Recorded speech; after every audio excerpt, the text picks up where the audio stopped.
High command ಅಂಗಳಕ್ಕೆ ಯತ್ನಾಳ್ ಮರು ಸೇರ್ಪಡೆ ಫೈಲ್. ಇನ್ನು ಬಿಜೆಪಿ ರೆಬಲ್ಸ್ ತಂಡದಿಂದ ಮಾಸ್ಟರ್ ಪ್ಲಾನ್. ಹೈಕಮಾಂಡ್ ಅಂಗಳಕ್ಕೆ ಈಗ ಯತ್ನಾಳ್ ಅವರ ಮರು ಸೇರ್ಪಡೆ ಫೈಲ್ ಹೋಗಿದೆ. ಬಿಜೆಪಿ ರೆಬಲ್ಸ್ ತಂಡದಿಂದ ಮಾಸ್ಟರ್ ಪ್ಲಾನ್. ಈ ಒಂದು ಮಾಸ್ಟರ್ ಪ್ಲಾನ್ ಎಷ್ಟರ ಮಟ್ಟಿಗೆ ವರ್ಕೌಟ್ ಆಗುತ್ತೆ? ಉಚ್ಚಾಟಿತ ನಾಯಕನ ಪರ ಭರ್ಜರಿ ಬ್ಯಾಟಿಂಗ್. ಕಮಲ ಪಾಳ್ಯದಲ್ಲಿ ಮತ್ತೆ ಯತ್ನಾಳ್ ಜಪ ಶುರುವಾಗಿದೆ. ಹೈಕಮಾಂಡ್ ಭೇಟಿಗೆ ಭಿನ್ನಮತೀಯರ ಸಜ್ಜು. ಉಪ ಸಮರದ ನಂತರ ದೆಹಲಿಗೆ ಜಿಎಂ ಸಿದ್ದೇಶ್ವರ್, ಜಾರಕಿಹೊಳಿ ಟೀಮ್.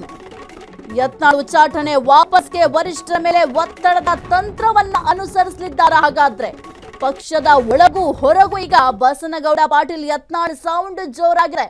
ಈಗ ಪಕ್ಷದ ಒಳಗಡೆ ಕೂಡ ಈ ಒಂದು ಯತ್ನಾಳ್ ಅವರ ಸೌಂಡ್ ಜಾಸ್ತಿ ಆಗಿದೆ. ಯಾಕೆ ಅಂತಂದ್ರೆ ಈ ಒಂದು ಬೈ ಎಲೆಕ್ಷನ್ ಕಾವು ದಿನದಿಂದ ದಿನಕ್ಕೆ ರಂಗೇರ್ತಾ ಇದೆ. ಜೊತೆಗೆ ಈಗ ಬೈ ಎಲೆಕ್ಷನ್ ನಲ್ಲಿ ಹಿಂದೂ ಮತಗಳನ್ನ ಕ್ರೋಢೀಕರಣ ಮಾಡಬೇಕು, ಹಿಂದೂ ಮತಗಳು ತಮ್ಮ ಕಡೆಗೆ ಬರಬೇಕು ಅಂತಂದ್ರೆ ಯತ್ನಾಳ್ ಅವರ ಅನಿವಾರ್ಯತೆ ಇರೋ ತರ ಕಾಣಿಸ್ತಾ ಇದೆ. ಬಿಜೆಪಿಯಲ್ಲಿ ಹಿಂದುತ್ವ ಅಜೆಂಡಕ್ಕೆ ಬೇಕೇ ಬೇಕು ಯತ್ನಾಳ್ ಬಲ.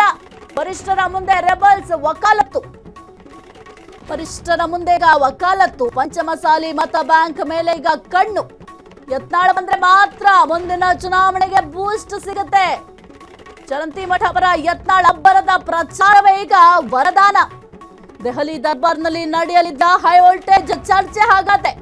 ಉಪಚುನಾವಣೆ ರಿಸಲ್ಟ್ ಬೆನ್ನಲ್ಲೇ ಯತ್ನಾಳ್ ಭವಿಷ್ಯ ನಿರ್ಧಾರ ಆಗತ್ತಾ? ಮತ್ತೆ ಬಿಜೆಪಿಗೆ ಸೇರ್ಪಡೆ ಮಾಡ್ಕೊಳ್ತಾರ? ರೆಬಲ್ಸ್ ಬೇಡಿಕೆಗೆ ಮಣಿಯುತ್ತಾ ಬಿಜೆಪಿ ಹೈಕಮಾಂಡ್? ಪಕ್ಷಕ್ಕೆ ಮರಳ್ತಾರ ಫೈರ್ ಬ್ರ್ಯಾಂಡ್ ಲೀಡರ್ ಯತ್ನಾಳ್? ಬಿಜೆಪಿಯಲ್ಲಿ ಶುರುವಾಗಿದೆ ಮಹಾಕ್ರಾಂತಿ.